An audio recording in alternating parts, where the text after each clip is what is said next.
Talacharn's a really close-knit community, and it's been a real buzz working here for the last 18 months, getting to know people, being welcomed into their community.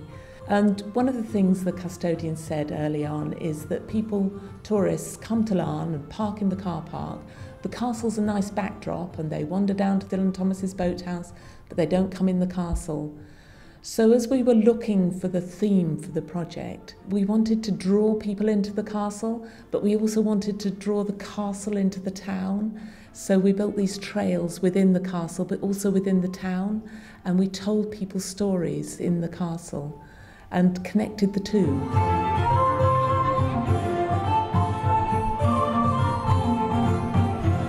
Some of the stories told about knowing Dylan Thomas and playing in the boathouse with Dylan Thomas's children. Some of the stories told about the speed trials on Pendine Beach, a lot of local history. Some of the stories told about early memories of coming into the castle, the big ox roasts, traditions that have been part of Larne for a long time.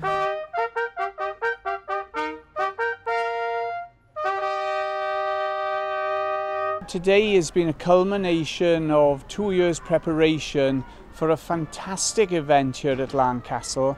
We've had a number of artists working with students over the last 2 years, developing skills and talents in these young people that's going to create a legacy for the future. But the confidence the performance today has offered these students has been unique and memorable to one and all. So as well as the performance, we made a month-long installation. It was a bit like archaeology, where the more you dug down, the more you would find. And different people coming to the castle, different visitors, had different experiences. You could peer into the gatehouse and see ghosts from the Civil War, so we picked up on the history of the castle there. And then you would walk into other spaces and you would trigger stories of local people, and then you would go into the space under the tower, and there was a bank of TV screens, and I'd worked with local secondary school children and taught them how to create video. Then there were layers that were connected to the performance event. So we'd built a big eagle and an owl, which related to the Blood Iris story. Because a lot of the installation was hidden, we wanted a more visual part to the project, and that's when we worked with Llwybrau from Ireland, and they created the visual side to the project. So they made the magnificent flowers on the outside of the castle, the medieval plaques for the herb trail, and this magnificent head of Blood Iris. What Cauldrons and Furnaces did was to bring the castle alive, to root it in the community, to involve people in the heritage once more. And when I came here on the final Saturday to see the event, the whole place was buzzing, it was alive.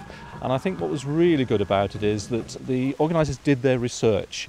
They explored stories about the area and about Larne itself. They looked back on old traditions, and then they got the current generation involved in that. So the castle was more than a venue. It was actually something that was part of the community that people could actually relate to. As a custodian, it's lovely seeing the castle full of people and full of laughter. It's how it should be. It should be full of voices and people and stories.